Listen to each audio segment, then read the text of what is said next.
All righty. Well, let's go ahead and get started. We are going to pick up tonight with lesson 4, and that is going to be covering chapters 5, 6, 7, and 8. So lots, like I said, a lot of ground to cover. We're going to summarize some of this. So we left off last week with an important event. It just was a couple of verses, but it was part of what God told Moses would happen. It was an important step in the process of the deliverance of the Israelites. So what was that important event? It actually follows that. What's that? No, we haven't got to the plagues yet.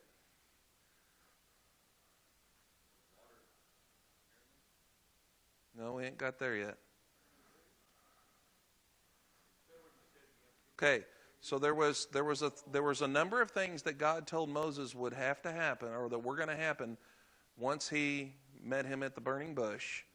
And then as he met him at the burning bush, he said there were going to be a sequence of events. One of those came to fruition at the end of last week's lesson. It was an important step in the process of the deliverance of the Israelites. There you go. He met with the elders of Israel and told them that he had met the Lord, and that God had instructed him. Do you need a lesson? Did you get one? Okay, one or two? One, okay.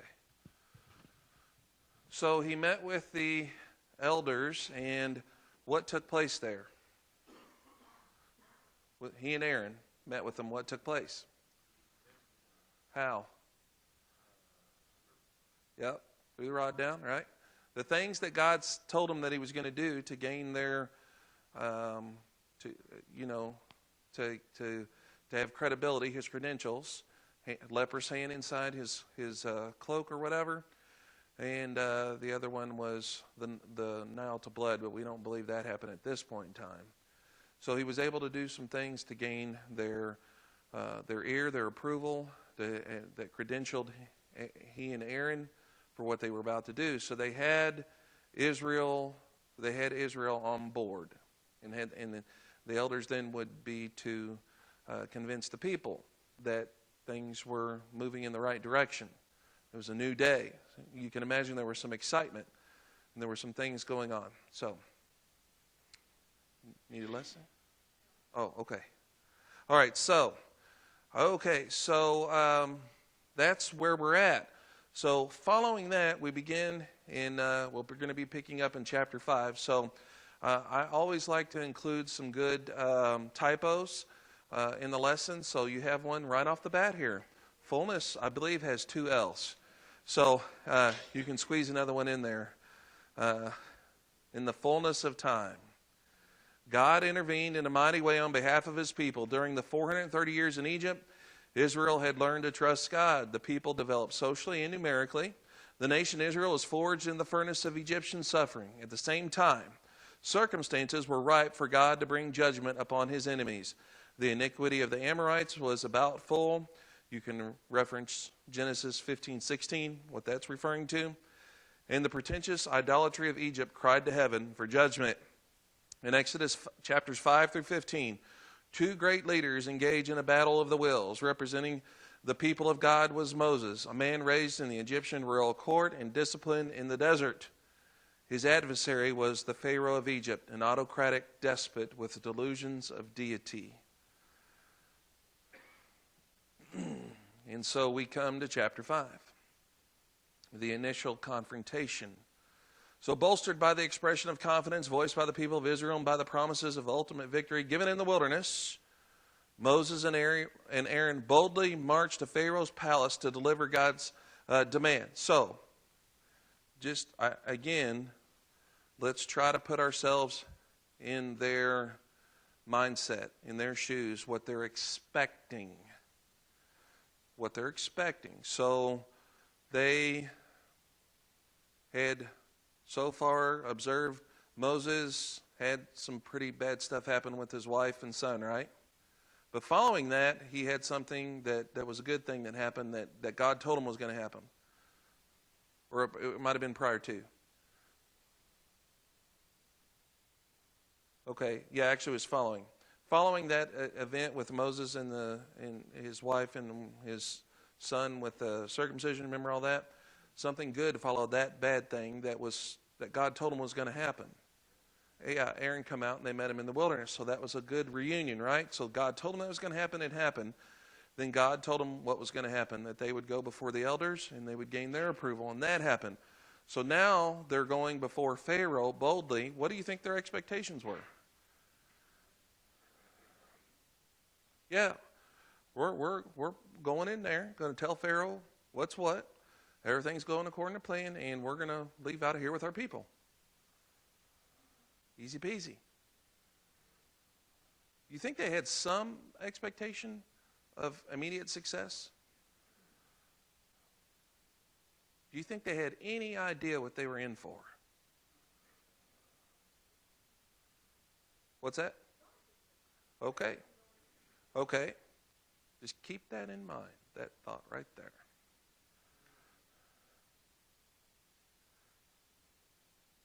Keep that in mind. So, they had some thoughts as they boldly marched into the palace to deliver God's demand. Pharaoh rejected any idea of releasing the Israelite slaves and issued orders which he believed would break up the incipient rebellion. His strategy seemed to work as the Israelites turned against Moses and Aaron, and Moses, the designated deliverer, was overcome by debilitating discouragement. So we're going to see how that plays out here. So let's look at chapter 5 here in the first few verses. Then afterward, Moses and Aaron came and said to Pharaoh, "Thus says the Lord, the God of Israel, let my people go, that they may celebrate a feast to me in the wilderness." But Pharaoh said, "Who is the Lord that I should obey his voice to let Israel go? I do not know the Lord, and besides, I will not let Israel go." Then they said, by the way, there's a word where it says in chapter 2 in both places that you could probably more properly put for the word the Lord. What would that be in both places? Yahweh. Right? And that's significant. Something that I don't know, something that I learned about the name Yahweh and the timing of it, we're going to talk about here in a little bit. But this is very interesting. Yahweh. Who is Yahweh that I should obey his voice to let Israel go? I do not know Yahweh, and besides, I will not let Israel go. Then they said, "The God of the Hebrews has met with us. Please, let us go a 3 days' journey into the wilderness, that we may sacrifice to the Lord our God, lest he fall upon us with pestilence or with the sword." But the king of Egypt said to them, "Moses and Aaron, why do you draw the people away from their work? Get back to your labors." And again Pharaoh said, "Look, the people of the land are now many, and you would have them cease from their labors." So the same day Pharaoh commanded the taskmasters over the people and their foremen, saying, "You are no longer to give the people straw to make brick as previously. Let them go and gather straw for themselves. But the quota of bricks which they were making previously, you shall not impose upon them. You are not to reduce any of it, because they are lazy. Therefore they cry out, 'Let us go and sacrifice to our God.' Let the labor be heavier on the men, and let them work at it, that they may pay no attention to false words." Let's stop right there. So they marched boldly into the palace. "Let my people go." And things did not go well. So God's demand. 7 times in these chapters, God says to Pharaoh, "Let my people go." This command reveals that Israel was in bondage, but God wanted them to be free, that they may serve him. The original demand was quite modest. Was this let them go permanently? What was it? What was the purpose? Three days, but for what purpose? Yeah, that they may go into the wilderness to offer sacrifices to worship God.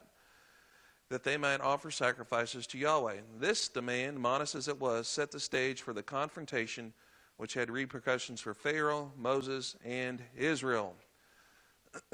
Now, not without significance is the fact that the first confrontation with Pharaoh, no miraculous sign was requested by the Egyptian nor offered by Moses. So at this point in time, Moses did not play his trump card. He's holding on to it. He's holding back a little bit, and at this point in time, Pharaoh didn't ask for anything either. He basically just, I don't know who you are, and I don't know who Yahweh is. You can just pretty much go away. And in fact, because you've anointed me such, I'm gonna do some things. And things took a real turn. See, Pharaoh responded to the divine demand with 4 utterances. He asked an arrogant question. Now you can imagine the tone in his voice. I didn't really represent it here because I wanted to bring it up. You can imagine, who is Yahweh? Right? Now why would he say it in that tone? Mocking? Okay, he believed there was deity in himself. What else? They had a whole bunch of other gods, and I mean they've got a bunch. We're going to talk about some of them tonight. And Yahweh was not one of them. So it's not legit. So who is Yahweh that I should obey his voice? He never had heard of God by this name. He categorically rejected the demand of Yahweh. Since he did not know Yahweh, he did not intend to release Israel. He attacked Moses and Aaron, accusing them of taking his workers away from their labors. Since they were now numerous people, they were a threat to the crown. See, they were a threat in 2 ways to the crown. What were the 2 ways that the fact that the people were so numerous that they were a threat? Okay, they could rise up and overpower. Okay, yeah, we talked about joining the enemies from the north, possibly. What's another way?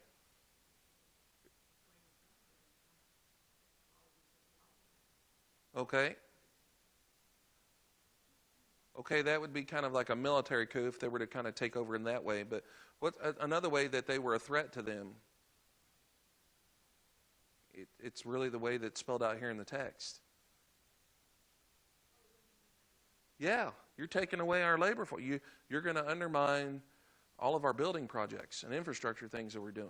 And they were many. Right? And so they were a threat economically, to the state and what they were trying to accomplish, but also, possibly, if they were to rise up in violence, they were a threat in that way as well. So, and this is what happened. He issued a new directive to his taskmaster and foreman.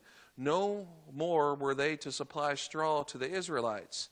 Now, I did some reading on this. It is possible to make bricks without straw, but there's an effect upon that if you make it without the straw. Anybody know what that is? They're not as strong, right? And they don't cure as fast and all that kind of stuff. So the straw was an integral thing. It was important. And it was possible. So the fact that what was slowing them down here? What was the issue? Was it the fact that they were going to have to make them without straw now? Yeah, see, we're going to talk about it here in a little bit. They were going to have to go gather it themselves and find it. And they obviously weren't growing it. So now they had to add that to their daily task already, which they were obviously having a hard time meeting their quotas. And now we're going to have to add this to it. It's going to cause some real difficulties. So he issued a new directive, no more straw. Yet the daily quota of bricks would be not diminished. As Pharaoh saw it, the Israelites were simply lazy, and they were using the proposed religious pilgrimage as an excuse for suspending the work. They were being, and here's something else by this comment, Pharaoh saying that they were being misled by Moses. See, did you catch that at the end of verse 9, was it? That they may pay no attention to false words. Well, whose false words? Moses and Aaron. He's saying that their words were false.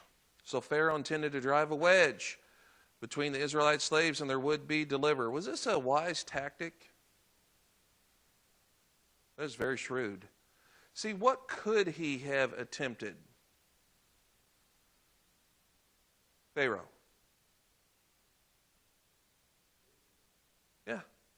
Well, just kill Moses right here, right now. Well, he could have just went after Moses and Aaron, couldn't he? But he didn't. He took a very different tactic. So he intended to drive a wedge between them, and so this is what he chose to do. Very interesting.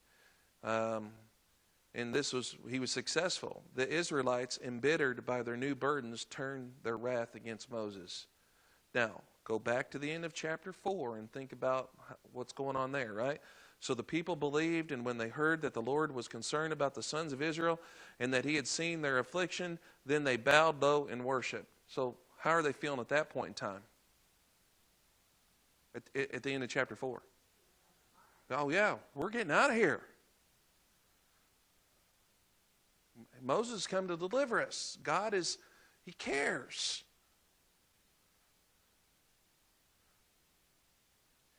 So, picking up at verse 10, so the taskmasters of the people and their foremen went out and spoke to the people, saying, Thus says Pharaoh, I'm not going to give you any straw. You go out and get straw for yourselves wherever you can find it, but none of your labor will be reduced. So the people scattered through all the land of Egypt to gather stubble for straw. So they're just basically getting what? The leavings, right? So they're just trying to find whatever they can in the fields where straw's been harvested and Pharaoh's got his stuff, but we're just trying to find what we can to make bricks. So, and they couldn't readily find it. So the taskmasters pressed them, saying, Complete your work quota, your daily amount, just as when you had straw. Moreover, the foremen of the sons of Israel, whom Pharaoh's taskmasters had set over them, were beaten and were asked, Why have you not completed your required amount either yesterday or today in making bricks as previously? So they're not meeting their quotas. Then the foreman of the sons of Israel came and cried out to Pharaoh, saying, Why do you deal this way with your servants? So did they really understand what was going on at this point? Did they realize the connection between Moses and Aaron doing what they were doing and this edict coming forward? They don't know what's going on yet. There is no straw given to your servants, yet they keep saying to us, Make bricks, and behold, your servants are being beaten. But it is the fault of your own people. But he said, You are lazy, very lazy. Therefore you say, Let us go and sacrifice to the Lord. Uh-oh, there it is. So go now and work, for you shall be given no straw, yet you must deliver the quota of bricks. And the foreman of the sons of Israel saw that they were in trouble, because they were told, You must not reduce your daily amount of bricks.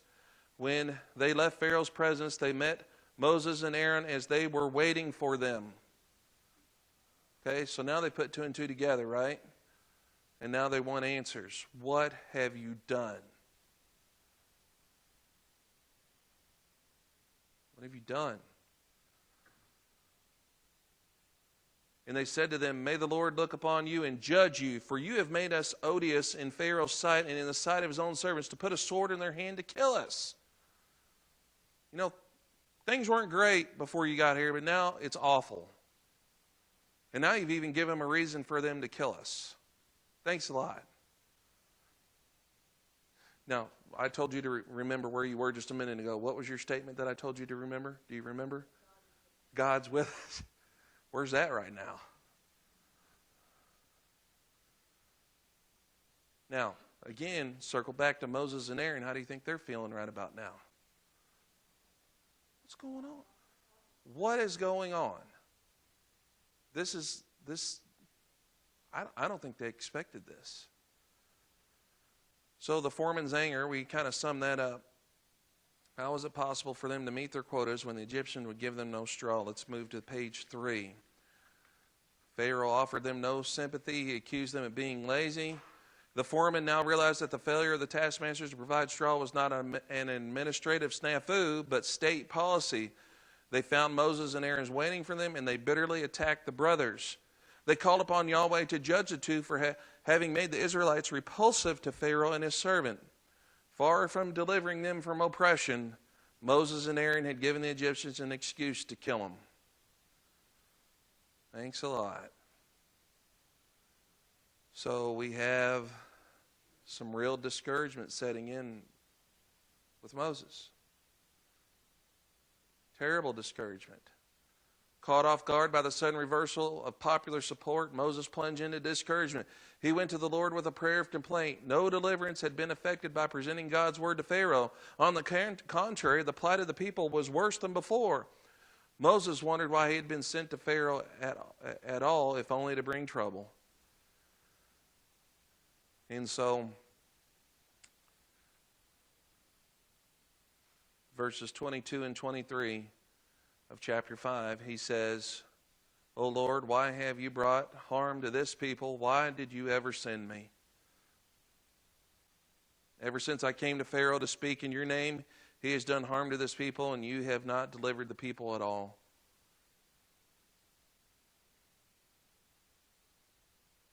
He's got no idea what's going to happen. Now, what could he have recalled that maybe would have helped him through here? Okay, those signs. Now, yeah, he was told that Pharaoh would harden his heart. He was also told what? That God would deliver him. Anything about Pharaoh personally? Anything was going to have to happen? Didn't God tell him that Pharaoh's son would die? Has that happened yet? So there's a telltale sign here in all this. Now, do they know that it's going to take 10 plagues to get there?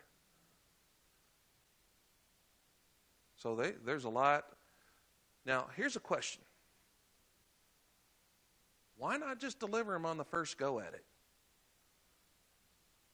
Could God not have arranged a situation where Pharaoh would have said, okay?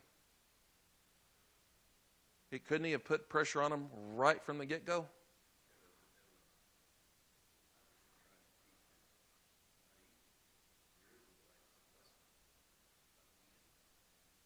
Okay, so teaching faithfulness to the Israelites, testing their faithfulness, because they, that's a strong possibility.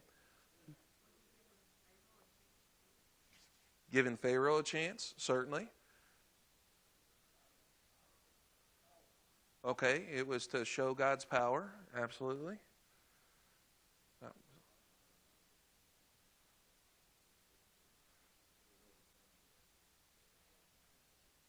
Don't steal my thunder. Don't steal my thunder. I know what you're going to say.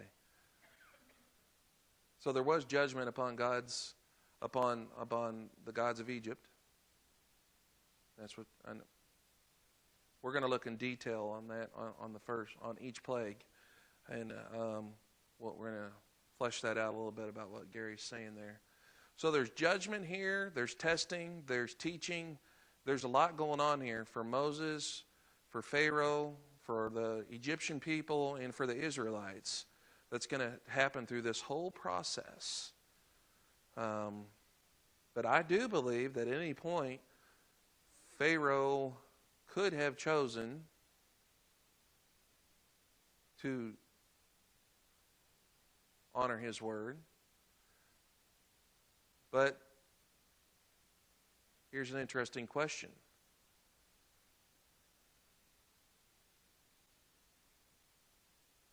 Didn't God tell Moses that Pharaoh's son would have to die?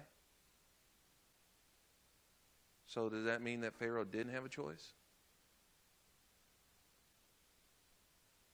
Yeah, foreknowledge. Well, foreknowledge equals causation, right? Because we read many times Pharaoh that God hardened his heart. So that means that causation.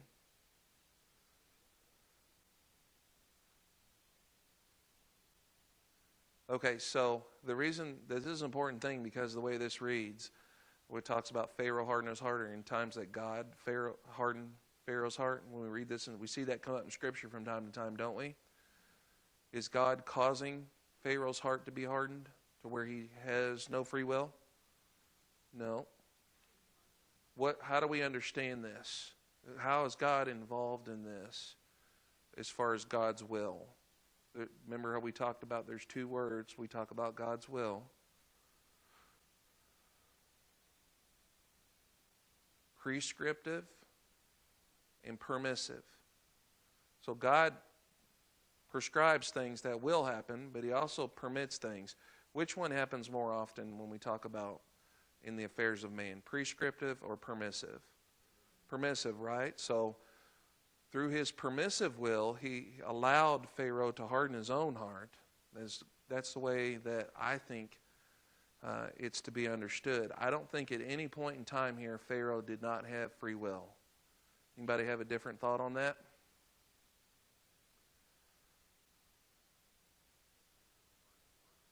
Yeah, and God permitted that, I believe.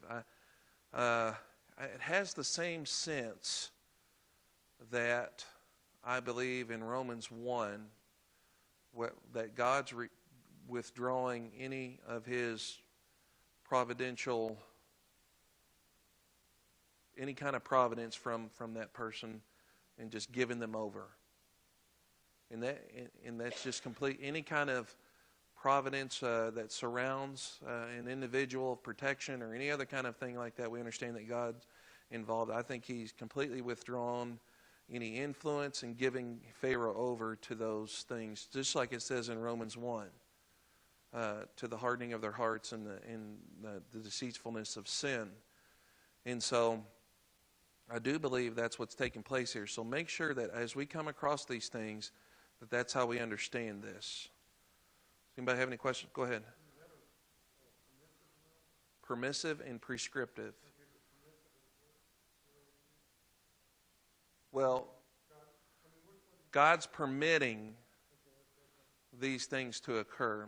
I would say that there are things that God prescribes, but see, there's also things that he knows. See, here's a connection that we don't need to allow. We need to make sure we understand this. God's foreknowledge, just because he knows what's going to happen, does not mean that he caused it. Right?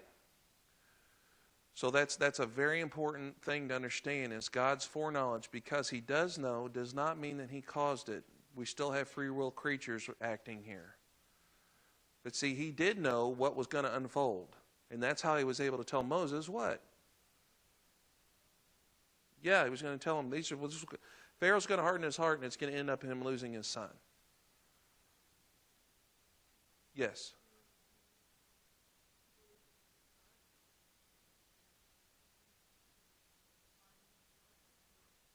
Oh, certainly. Yeah, I mean, it's a complete, he's already. Certainly. Oh, that's all part of it. Absolutely. Absolutely. Okay, so chapter 6, we see discouragement. Then the Lord said to Moses, "Now you shall see what I will do to Pharaoh, for under compulsion he shall let them go, and under compulsion he shall drive them out of his land." God spoke further to Moses and said, "I am the Lord." What do we put there? Yahweh.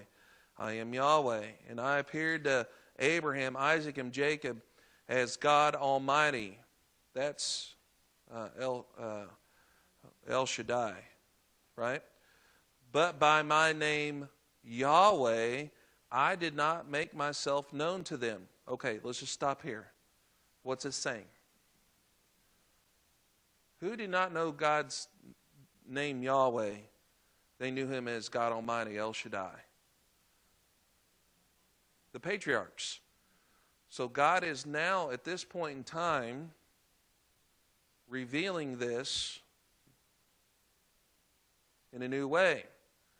I did not make myself known to them, and I also established my covenant with them to give them the land of Canaan, the land in which they sojourn. And furthermore, I have heard the groaning of the sons of Israel, because the Egyptians are holding them in bondage, and I have remembered my covenant. Say therefore to the sons of Israel, I am the Lord, and I will bring you out under the burdens of the Egyptians, and I will deliver you from their bondage. I will also redeem you with an outstretched arm and with great judgments. Then I will take you for my people, and I will be your God, and you shall know that I am the Lord your God, who brought you out from under the burdens of the Egyptians. And I will bring you to the land which I swore to give to Abraham, Isaac, and Jacob, and I will give it to you for a possession. I am the Lord. So Moses spoke thus to the sons of Israel, but they did not listen to Moses on account of their despondency and cruel bondage. All right, we'll stop right there. So, the Word of God is a powerful antidote for discouragement. God responded to Moses' discouragement by reminding him of four things. The first one, his promise.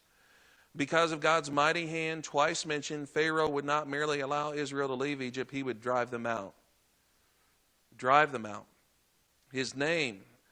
In patriarchal times, God had revealed himself as El Shaddai, God Almighty, the God whose power worked in the lives of faithful men. Now he was revealing himself as Yahweh, the eternal, self-existing, self-consistent God. This name he had not made known, i.e. explained, clarified in the days of the patriarchs. Now, when I told you it was something that I didn't realize, this was it. I didn't realize that this point in time is that God is revealing himself in this way through his name Yahweh till this time. I just think that's interesting. What's that? Wonder why it's significant. Okay. Yeah.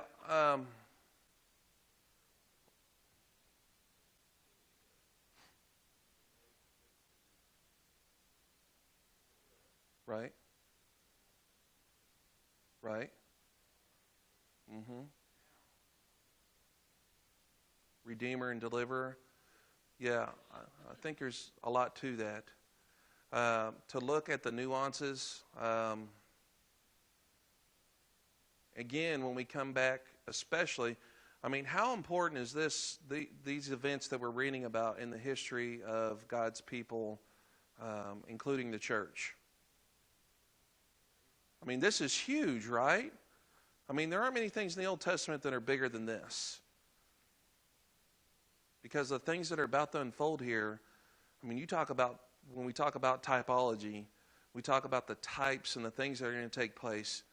I mean, goodness gracious, so many things for the church and Jesus himself are foreshadowed here in this. It's just incredible. I mean, it's incredible. Now, I was going to talk about this later, but I want to talk about it now when we talk about a type. Does everybody know what I mean when I say type? We had typology in our men's Bible study. So a type is something that is foreshadowing of something that's going to be fulfilled later on.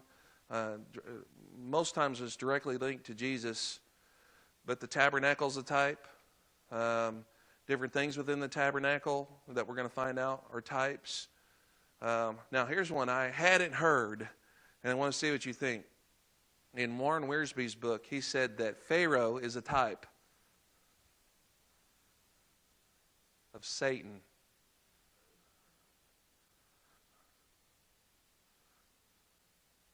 Chew on that. I'm going to let you chew on that. We'll talk about that a little bit more next week because no, shame on you.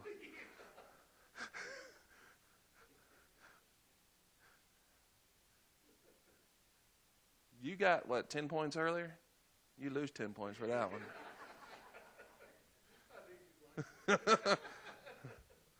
Shame on you. All right. Just think about that for a minute. The Pharaoh is a type of Satan. I had never come across that statement. But interesting to think about. But anyways, that's a little bit of a rabbit trail. And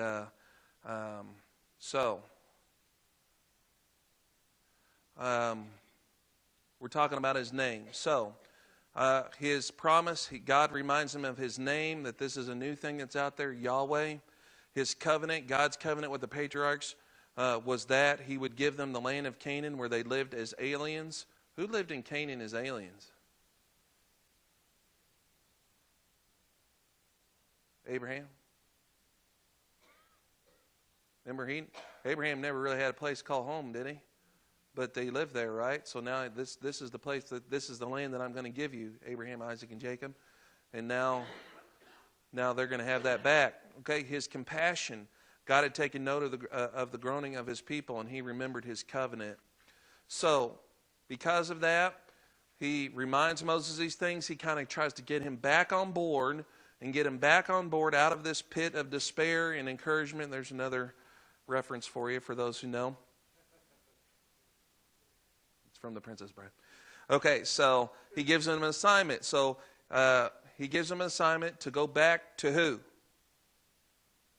Not yet. First of all, he's got to get who back on board? Israel, right? They want to kill him. Like, what are you doing? Right? So discouragement festers in inaction. God directed Moses to get back to work. He was to speak again to the Israelites and tell them three things. Here's what he was going to go tell them.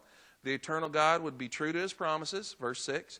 By delivering Israel from bondage, God would thereby be choosing them as his own. So now he's saying that you will be my people and I will be your God. That's a very strong statement, right? And then he would honor the oath which he had given to the patriarchs. He would give them the land of their own. So Moses goes and tells them this, how to go.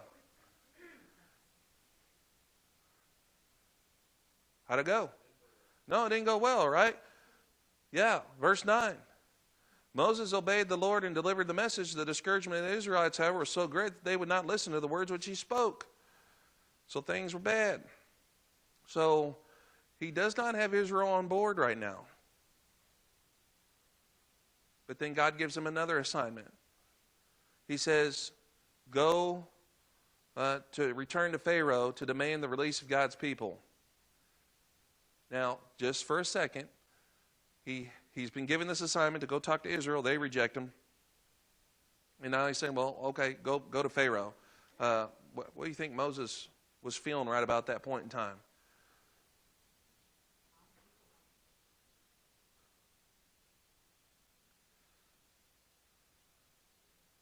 Yeah, I mean, you can imagine the confusion and despair, discouragement.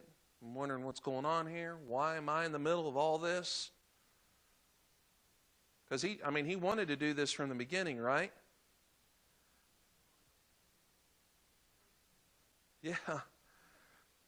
Oh, man. Yeah, well. Okay, so now the Lord spoke to Moses, verse 10. Go tell Pharaoh, king of Egypt, to let the sons of Israel go out of this land. But Moses spoke before the Lord, saying, behold, the sons of Israel have not listened to me. How then will Pharaoh listen to me? For I am unskilled in speech. So what's he do? When we go back to what? I'm not qualified. I think I'm proving that. Look what's happening here. Then the Lord spoke to Moses and Aaron and gave them a charge to the sons of Israel and to Pharaoh, king of Egypt, to bring the sons of Israel out of the land of Egypt. God then gave Moses another assignment. He was to return to Pharaoh to demand the release of God's people. Moses objected. If the Israelites would not listen, what hope was there of any positive response from Pharaoh? And Moses, again, brought the matter of his speaking ability. He was a man. In fact, if you look at the Hebrew word here where it says unskilled, it actually, as I understand it, it was a man of uncircumcised lips, faltering speech. So he again goes back to his inadequacies. So God puts together for him a battle plan. In response to Moses' renewed discouragement, God did four things. So in these verses that we see here, through the end of this chapter, here we have an interesting thing. We have a lineage that plays out here. But in the middle of this, he repeated the charge to Moses and Aaron. He gives them their appointments again. He renewed Aaron's appointment. Moses would receive divine revelation. Aaron, like a faithful prophet, would make that revelation public. And he revealed to Moses in more detail the fivefold course of events. So now he's telling him again, this is what's going to go down. He's already done that, right? Miraculous signs and wonders would be performed in Egypt. God would harden Pharaoh's heart. Again, we need to understand that. God would perform mighty acts of judgment against Egypt. The deliverance of Israel would be effected. The Egyptians would recognize that Yahweh was God. That's what was going to happen. So God is encouraging them with his word and his promises to stay strong and not give up, and he gives them facts. He gives them things that are going to happen. And so then we come to chapter 7.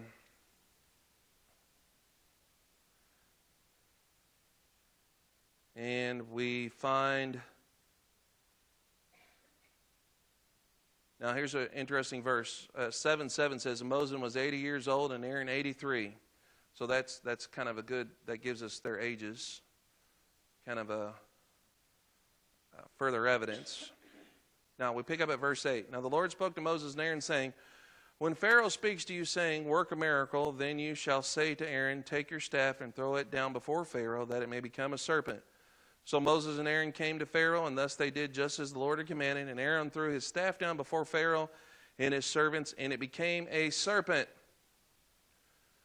Then Pharaoh also called for the wise men and the sorcerers, and they also, the magicians of Egypt, did the same with their secret arts. For each one threw down his staff, and they turned into serpents, but Aaron's staff swallowed up their staff. Yet Pharaoh's heart was hardened, and he did not listen to them as the Lord had said. So, second confrontation now. In this second confrontation with Pharaoh, this Egyptian king demanded miraculous credentials from the Israelite brothers. This is what God told him was going to happen. Aaron threw the rod on the ground, and it became a large snake. Now, the Hebrew word here is tanin.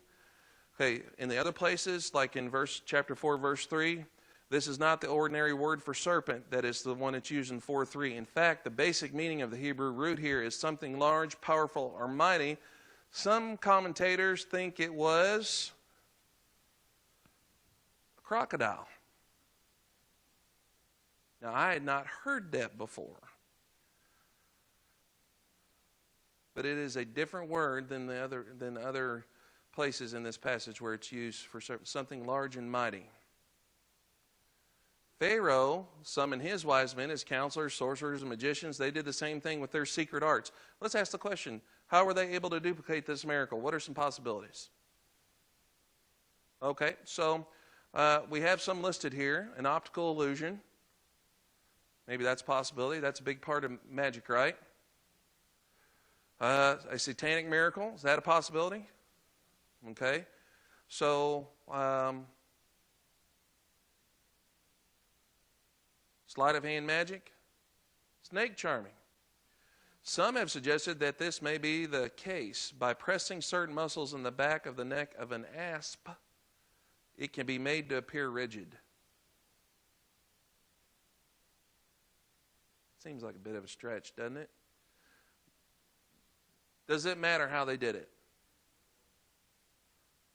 What really matters here? What do you mean? In what way? However they did whatever they did, what Aaron cast down and turned into the tanin swallowed the rest of them up. I would have liked to have seen that. Could you imagine their faces? Can you imagine their faces when they duplicated it to some extent? Kind of the smugness, and then watched them get devoured by? I bet that would have been something. See, whatever the case, the serpent which came from Aaron's staff swallowed up the other serpents. And in spite of this, Pharaoh's heart was hardened.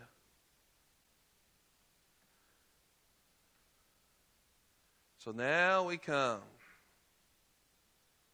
to what many of us would say is one of the most prominent things that's about to occur are the 10 plagues that we know about in the book of Exodus. If you were just to toss out the book of Exodus, the plagues come to mind immediately. What else comes to mind? Immediately. The Red Sea, right? Red Sea and the plagues are there's many other things, but those are two of got to be right there at the top. So now we come to the plagues. The river plagues. Now, to bring Pharaoh to his knees before his creator, God launched an elaborate, gradually intensifying program of disciplinary disasters against Egypt. I like the way Doc Smith worded that. Gradually intensifying program of disciplinary disasters. The first two plagues were connected with the waters of Egypt, especially the Nile. So we have the plague of blood, chapter 7, verses 14 through 25.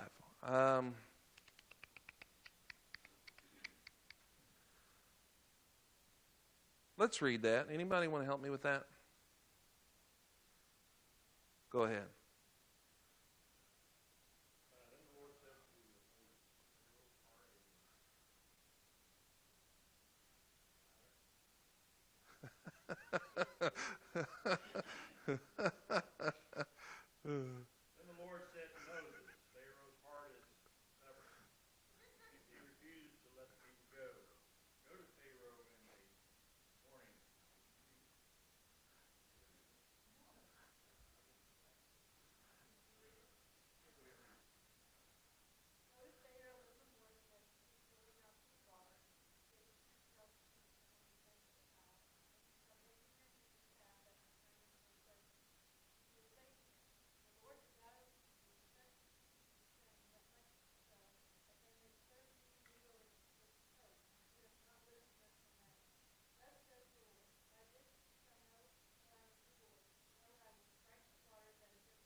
Okay, thank you.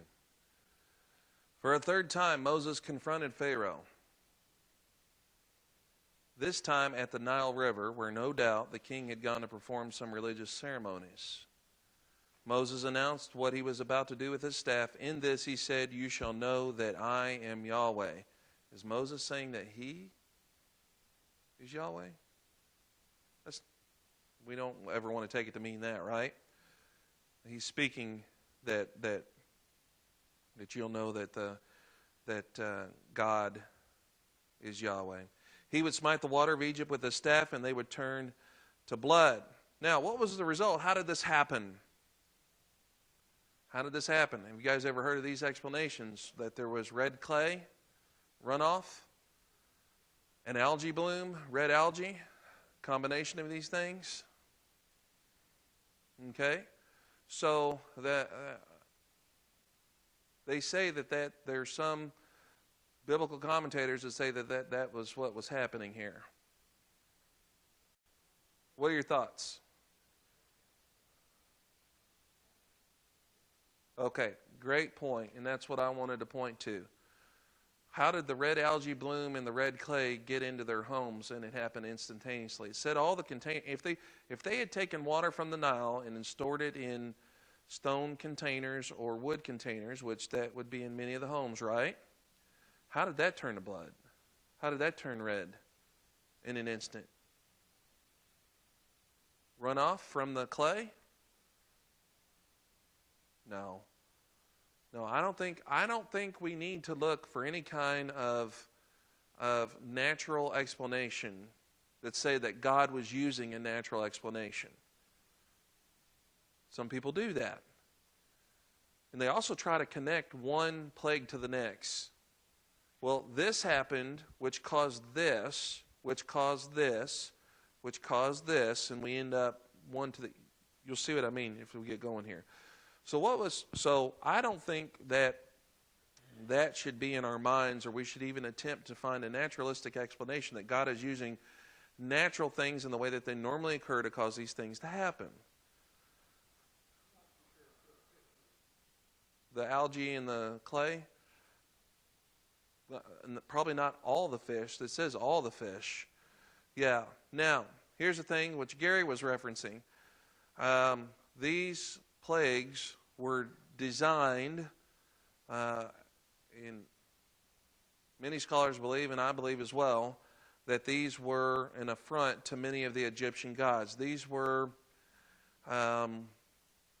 taking what they held dear and what they worshipped and turning them into judgment. And so it's kind of like, I don't know how to even put this.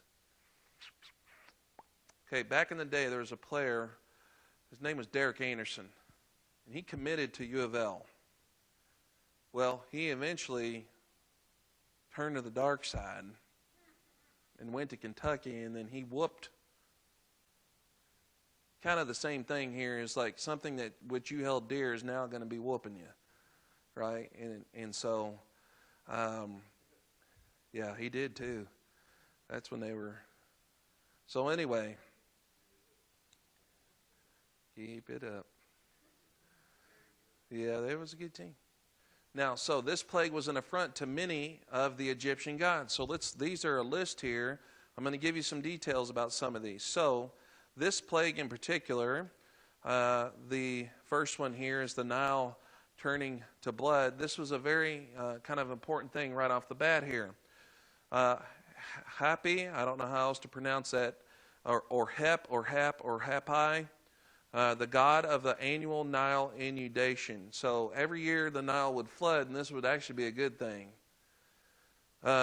This goddess or god was the spirit of the Nile and its dynamic essence. That was this god. Epitaphs describe him as being the lord of the fishes and birds and marshes. This deity was especially connected with the great river whence Egypt drew her sustenance, and as such was a god of very considerable importance in the Egyptian pantheon. So when we say the word Egyptian pantheon of gods, what do we mean? Many.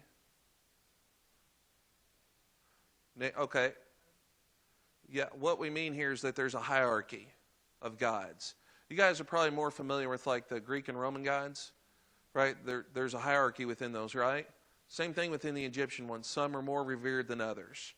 And so one of the top ones here is Hap or Hep, because of the river itself provided such sustenance to the country, the land. See, the entire country looked to the Nile as the source of all wealth and providence, so that the deity which presided over it rapidly rose in public estimation. Okay, so much of the country's wealth and sustenance came from, and so they worshipped the river.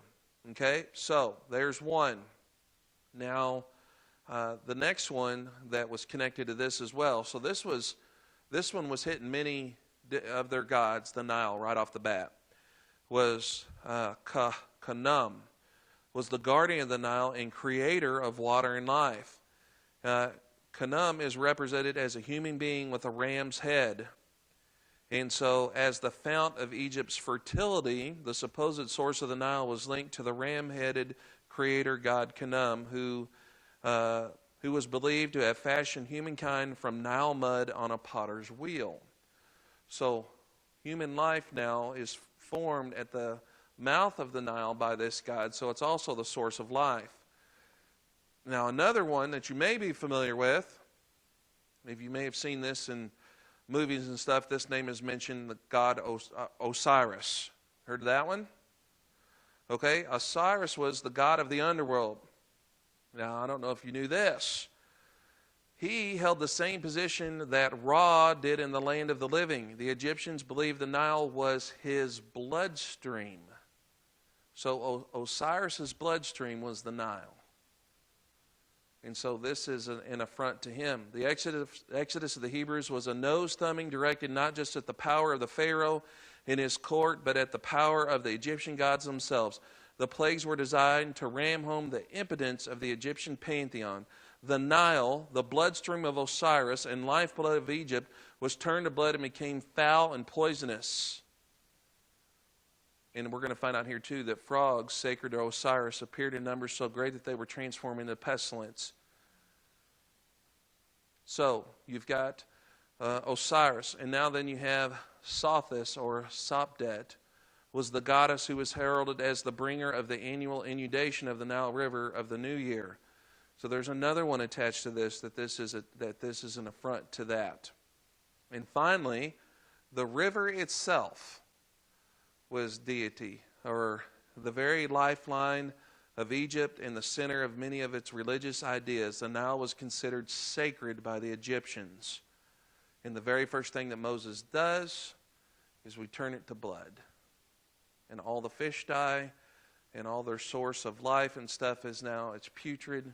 And it was so bad, what did it say?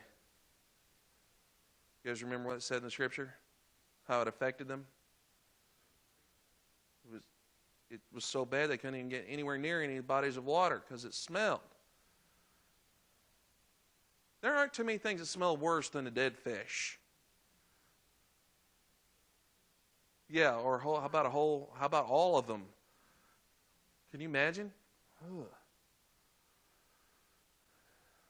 So, that is the plague of the Nile turning to blood. And we are going to have to call our quits right here, I believe. Yeah, I don't want to get into the next one yet. So we have the Nile turning to blood, and this was an affront to all those different, these 5 different entities within the Egyptian pantheon of gods. So we're going to pick up next week with 3 different plagues. We'll move into some other ones, but we'll talk about the plague of frogs, and then we'll talk about the plague of lice and flies. Sounds like good fun, right? All right. Any questions or comments about anything we covered?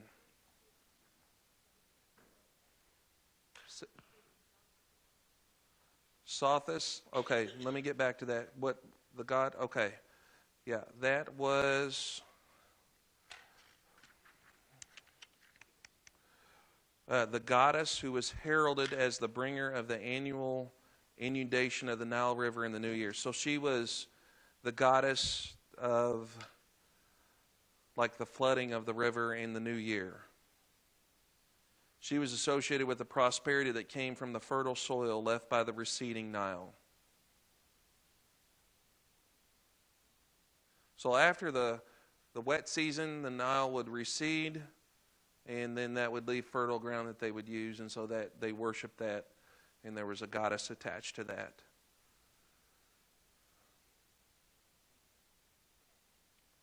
That they worshipped. All right, any other questions or comments about anything we covered tonight?